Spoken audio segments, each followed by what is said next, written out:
topic today is the Enlightenment. This is the last piece of information that you'll have to know for the midterm exam. And the interesting thing about the Enlightenment is this. A lot of historical time periods have names. For example, the Renaissance has a name, but really it's just an economic revival, and we've seen those things throughout history. The Renaissance was named 500 years after the fact by historians who kind of looked back and said, hey, something was going on here, it needs a name. The Enlightenment is kind of unique because it was named by the actual people who were going through it, which means they were very conscientious about what they were doing. They had a plan. All right? So think about it. They called themselves the Enlightenment. It was a group of philosophers, of thinkers, who wanted to solve human problems, wanted to solve social and political problems with human thinking and human reason, not what they would call superstition. So just the word enlightenment kind of gets this idea that we're turning on the light in the darkness. We're illuminating things. We're bringing light to people who are trapped in darkness. So the whole idea kind of has that. And what they hated, what the philosophers of the Enlightenment, they're all a little different. What the philosophers of this time period hated was, first of all, the idea that we have seen throughout this course, that politics is legitimized through religion. You obey the ruler because of the gods or because of God. This divine right of kings in Europe. God gave the king the right to rule, so if you disobey the king, you're disobeying God. By the way, that was visualized in Europe when the Pope put the crown on the head of the king. All right? And that was done in a public ceremony. It was meant to show that this is the one that God chose this guy. So you obey him or you're disobeying God. The divine right of kings. You saw this in China with the mandate of heaven.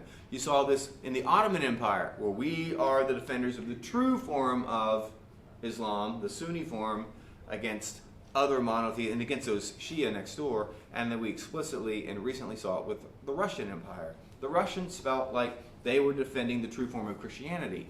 And they used that ideology to break away from the Mongols who had converted to Islam, if you remember. And then they built a great church to commemorate their victory over Kazan. So religion was used to give legitimacy to rulers.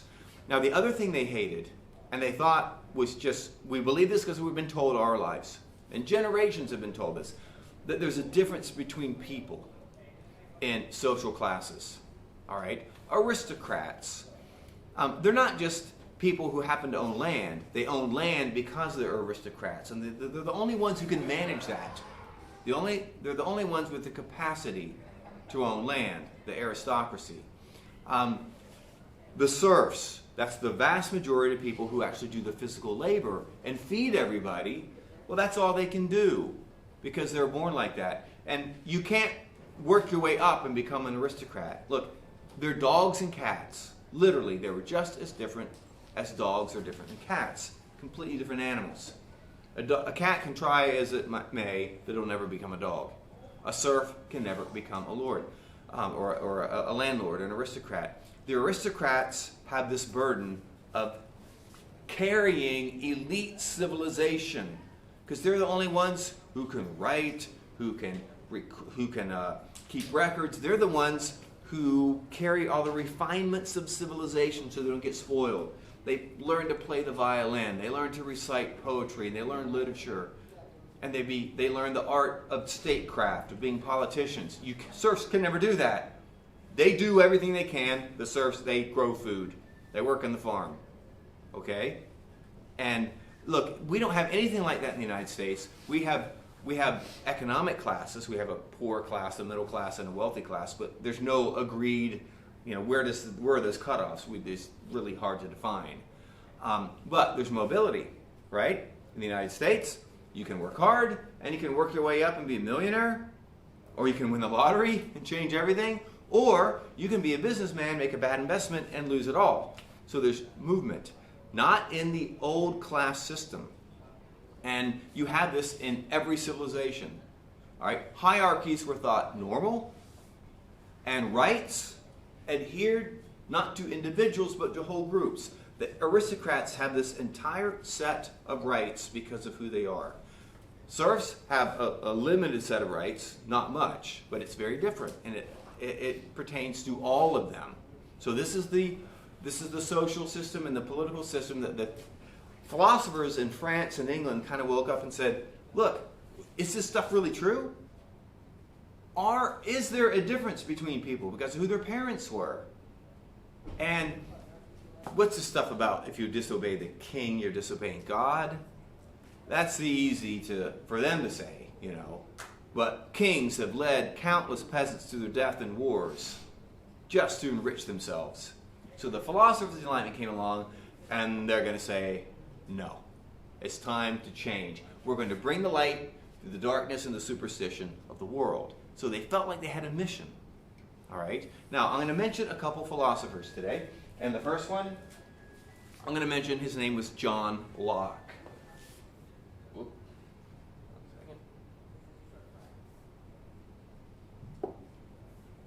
John Locke.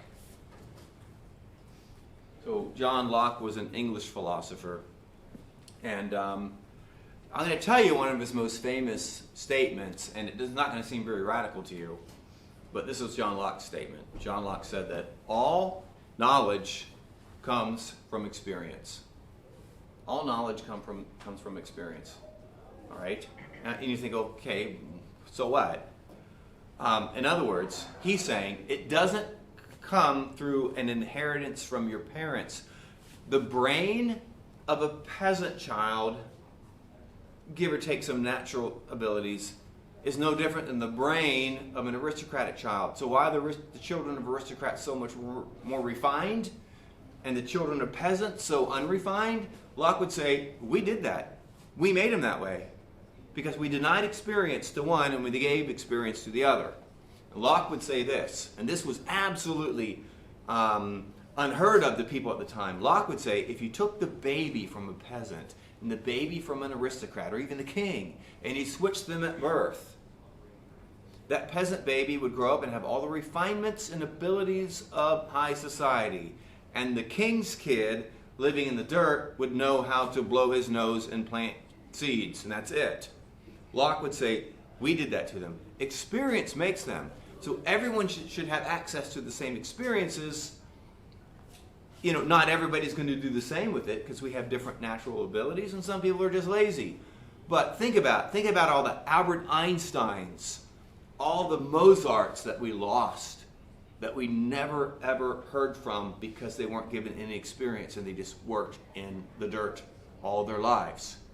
So Locke would say, give these experiences to everybody. By the way, this is the justification in John Locke for mandatory public education. You send everybody to school. It will take with some. Some won't live up to, some won't take the responsibility. Some will graduate barely, but some will make the most of all the opportunities given. You have all these clubs and all these programs, and it's to just give you a little sampling of all the things, and you might like one of them and be successful in life. But no one can say it wasn't offered to you. So Locke believed in, there was a saying he said in Latin, he called it the tabula rasa. That meant in Latin it means blank slate. Because kids in school back then wrote on a blank slate, and he said when everyone's born they have a blank slate. And experience writes stuff on it. It's not that aristocrats were born with all this ability already there, and the peasants didn't. He goes, everybody has a blank slate. Experience and education writes on that and gives you the opportunity to move up in life. So Locke said that. Locke also said this, and this is a radical idea about government. The idea used to be that you have God, and God gives his authority. God gives the right to the government. All right? Legitimacy comes from God to the government, and the government then presides over the people. God, government, people. John Locke is going to turn this thing all upside down. Okay, here's what he's going to say. John Locke is going to say this: the government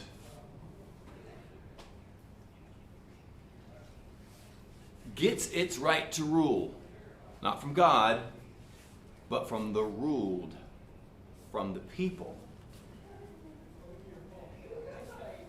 The right for a government to rule comes from the people itself. He called that the consent of the governed. What's consent mean? Consent means permission or agreement. A government has authority over people because the people gave it permission to rule over them. So this is a lot different. This has turned the whole thing upside down. The consent of the governed takes place of the divine right of the king. So what legitimizes government? The people want it. And in a democracy, that happens, in our democracy in the U.S., that consent happens every 4 years. You know what I'm talking about. It's an election. Or if we don't like what we've seen, we pick something else. Okay? And by the way, I'll note this. The United States of America was the first nation in the world that was designed, our government was designed straight from all these Enlightenment thinkers that we're talking about today. Okay? All right, so you have John Locke. The idea that you have tabula rasa, everybody's born with that blank slate, and experience makes you. Government gets its right to rule from the people, from the consent of the governed. All right, he also held one other thing. He held that we're not all equal in ability. All right, some of you can do math much better than I can. Some people are better at art. Some people are better at sports. He's not arguing for equality, but he does say that all human beings have this one thing in common. We have certain rights. So it doesn't matter who your parents were. It doesn't matter what class you were born in. Rich, poor, serf, aristocrat, it doesn't matter. You have 3 rights that cannot be taken away from you without something horribly wrong having been done. And he called these rights inalienable. All right?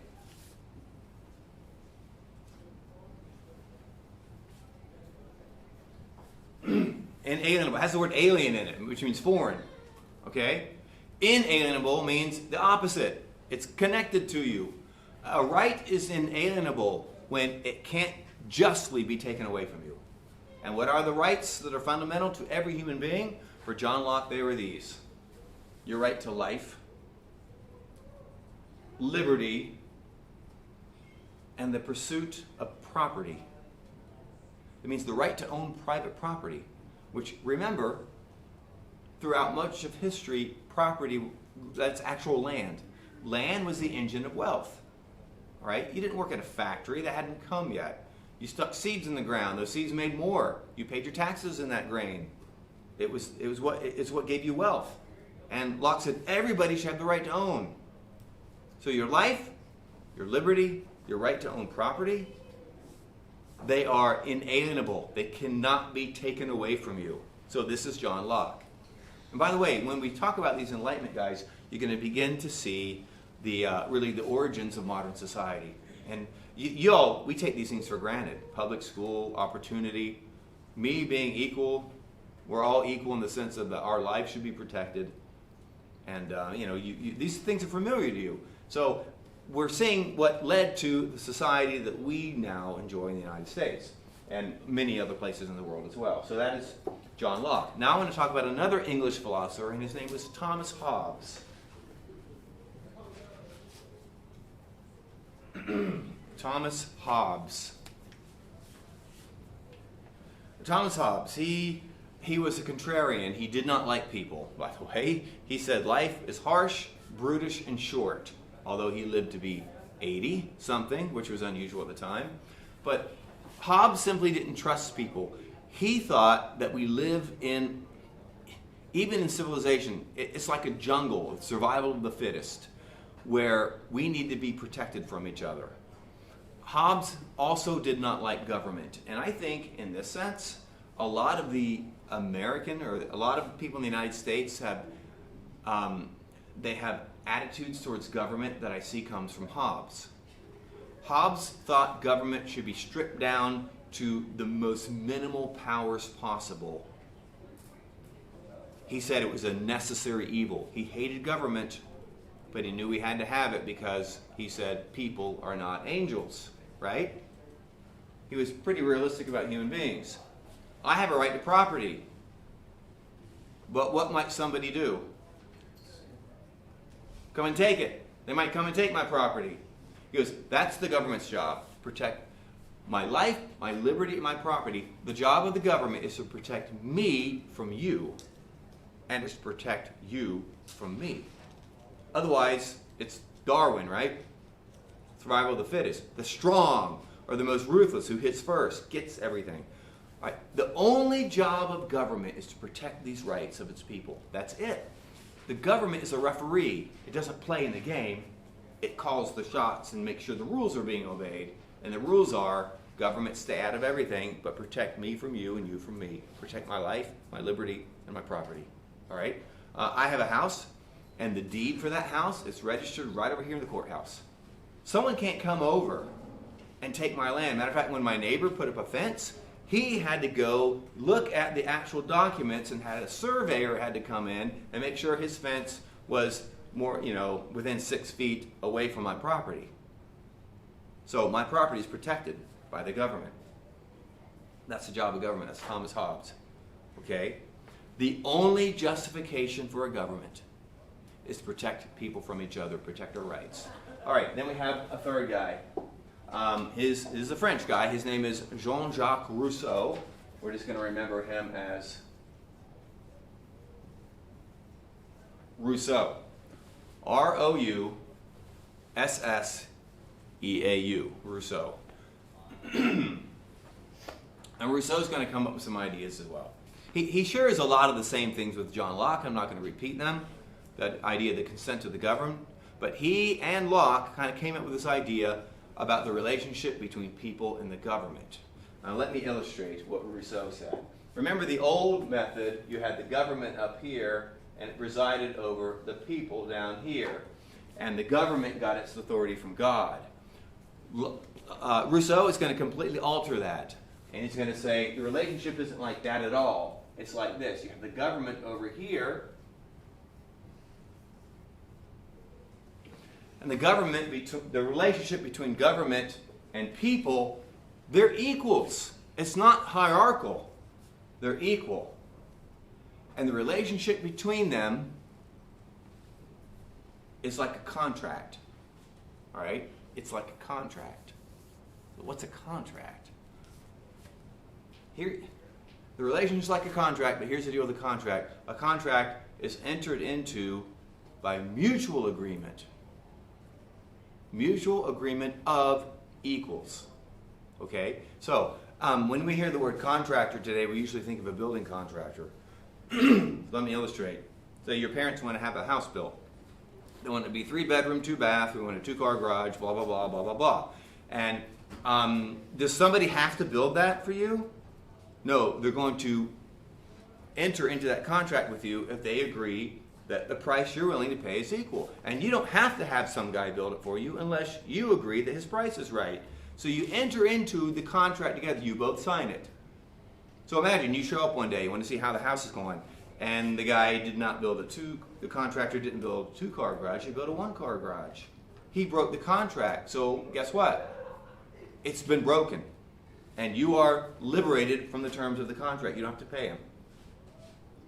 Okay? Now, what if his agreement was you give a down payment and then we'll start the work, and you don't pay a down payment? Does he have to work? No. He doesn't have to do it. All right? And any lawyer would protect that contract. So the important thing about a contract is it's entered mutually, by mutual agreement, by equals, and this is where it gets really important, it can be broken by either side. In other words, the government cannot do its job and the people can say, forget it, we're done. We're not going to listen to you anymore.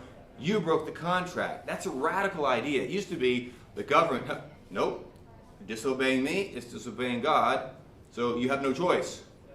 You have no choice. The philosophers are coming up with the idea that, look, people are kind of equal in terms of some inalienable rights, and the right to rule comes from the people. They give it to the government, and either side can break it. That is incredibly radical, an incredibly radical idea. All right?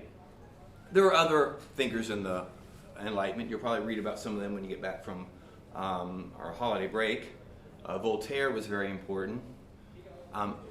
Voltaire thought that a person should have the utmost right to follow their conscience in terms of their belief.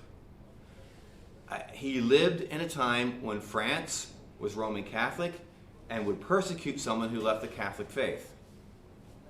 And there was a very famous incident in the south of France where a man left Catholicism and became a Protestant. He was dragged through the streets and beaten to death, an old man. And Voltaire was a lawyer. He was asked to come in and defend this family because the man was killed, but Voltaire came in to defend the man's family so they would get their property back. And Voltaire, look, the point here about Voltaire is he wasn't Protestant. He'd have done the same thing for anyone. One of Voltaire's most famous statements was this.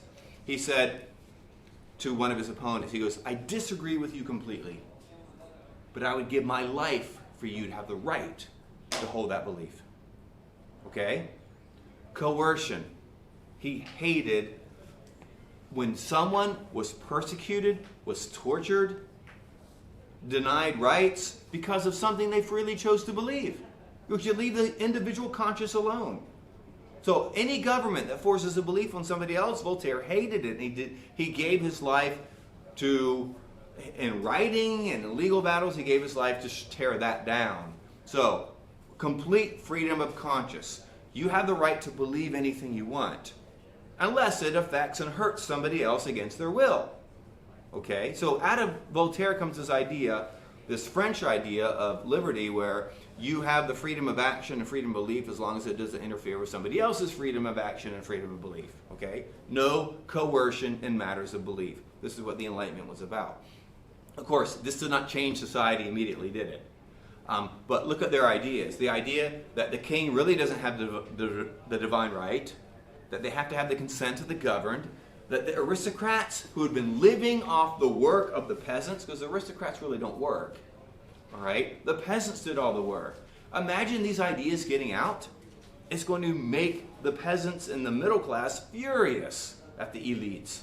And the explosion where this really breaks out in a bloody mess is in France, when the middle class and the peasants take to the streets, they go to the castles and they rip the aristocratic families, and by the tens of thousands they send them to the guillotine. Tens of thousands of aristocrats are bludgeoned in France. Even the king and queen themselves, Louis XVI and his wife Marie Antoinette, will be sent to the guillotine and publicly beheaded in France. So that's the French Revolution. In the United States, there was never a landed aristocratic class.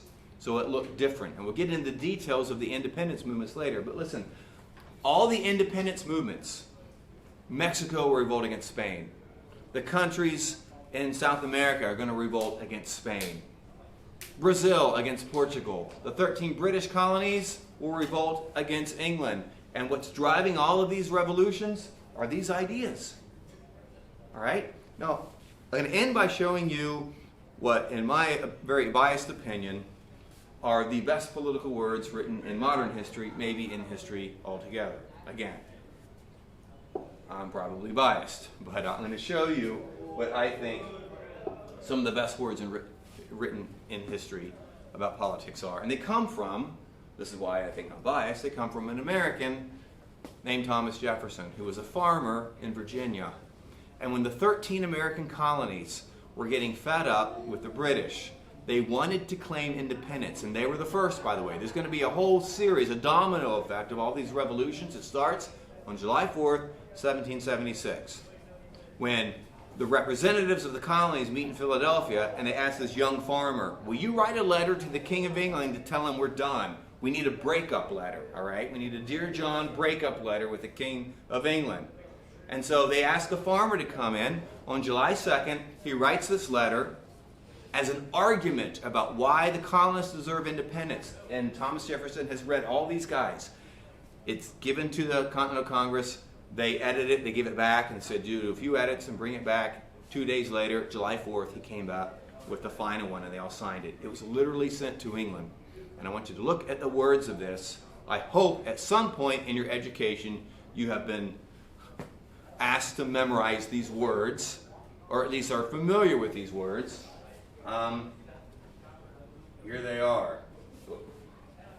Okay. I don't know if you guys can see these, but I'm going to read them.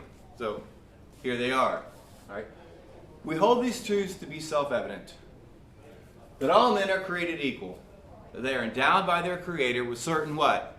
Inalienable rights. And that to preserve these rights, governments are instituted among men. So look what we've seen so far. Just by being born, you have certain inalienable rights that no one has the power to take away without some injustice being done. John Locke, right? Inalienable rights. Okay? They are endowed by their Creator with inalienable rights, that among these rights are life, liberty, and here's where Thomas Jefferson tweaks Locke a little bit. Locke said the pursuit of property. Jefferson is going to change it to the pursuit of happiness. Okay? So you have these rights. Life, liberty, pursuit of happiness are inalienable rights that you have. Now, look what he says next. That to secure these rights, governments are instituted among men. What's the role of a government? Just to secure these rights. There's Thomas Hobbes. Limit the government. The government's the referee to make sure nobody's taking away your rights. But they don't, look, that's it. Hobbes hated government, but he thought we have to have it because people are terrible to each other. And all its job should be is to protect us from each other, and that's it. So to secure these rights, governments are instituted among men, deriving their just powers from the consent of the governed. Where does a government get its power? From the consent of the governed. This is Locke. It's also some of Rousseau. The authority of a government does not come from God. It comes from the people. Its only role is to protect us, each of us from each other, to protect our inalienable rights, all right? So deriving their just powers from the consent of the governed, and that whenever any form of government becomes destructive of those ends, in other words, when a government no longer does that, it is right to the people to alter or abolish it, and to institute new government, laying its foundation on such principles and organizing its powers in such form as for them shall seem most likely to affect their safety and happiness. This is that breakup letter, and basically he's saying to King George, you're not our legitimate government anymore because you no longer have our consent. Because you had one simple thing to do. Protect the rights that everyone has been given by God. Life, liberty, pursuit of happiness. If you can't do that, then we're going to vote no. And basically what Jefferson is saying is that we are unselecting, we're deselecting you. We're taking away our consent. You no longer have permission to rule us. Look, the King of England didn't even think like that. The King of England was still thinking divine right. Like, you guys can't do that. Jefferson said, yes, we can. Now, this was signed on July 4th. That did not mean that all of a sudden the king said, oh yeah, you got me on that one. That's a good idea. No, there's going to be a war going on. But the United States will win that war, by the way, with the help of France. The U.S. colonies, or the American colonies will win their independence against Britain and become the first state in the world to establish itself purely on Enlightenment ideas, where the government is selected by the people, by their consent. There's no class structure. This is concept, at least a legal concept, in certain inalienable rights, life, liberty, and the pursuit of happiness. Now, Jefferson's words, as I mentioned, I think are some of the best ever written. They were repeated. They were repeated all across history in the United States and elsewhere. Who famously said these in front of the Lincoln Memorial during the Civil Rights Movement? Martin Luther King. His I Have a Dream speech. What was Dr. King's dream? That we actually live this. That was his dream. He says, we hold these truths to be self-evident, that all men are created equal. That's what he was talking about, quoting Jefferson. Okay? When the communists cracked down on civilians in 1989 in Tiananmen Square in China, which we'll study next semester, they read the Declaration of Independence. Okay? Sadly, when the Philippines tried to break from Spain and the U.S. stepped in and took a hold of the Philippines and denied them independence, the 4-year bloody war for independence, the Philippines were fighting against us. They sided back to us the Declaration of Independence. Okay? We were Britain in that contest. And after World War II, when France was relinquishing its colony in Indochina, Ho Chi Minh stepped up to declare independence for a new country called Vietnam, and he read the words of Thomas Jefferson. We hold these truths to be self-evident. He cited this. Sadly, the U.S. would rush in there and not let that happen. The U.S. is not unlike Jefferson. It's not unlike any of us. And the sad thing to me, I want to just really admire Jefferson completely. He made these incredible words. And the U.S. was founded on these words. And we have a lot to be proud about here. Well, I just scratch my head and it drives me nuts that Jefferson owned slaves. Like, how can you do that? All right? How can you believe that all men are created equal and they have the right to life and liberty and the pursuit of happiness if you own slaves? And the United States was founded on these ideas, and it took a bloody civil war to let go of slaves. And then it took massive acts of the government to force desegregation in the United States. I think, my opinion is that I don't think you can completely disregard someone for not living up to their own ideas, because I see that in me. I see that in all of us. It doesn't mean that we shouldn't strive to be better. But it's almost like the ideas in the Declaration of Independence are better than any human. They're way above us.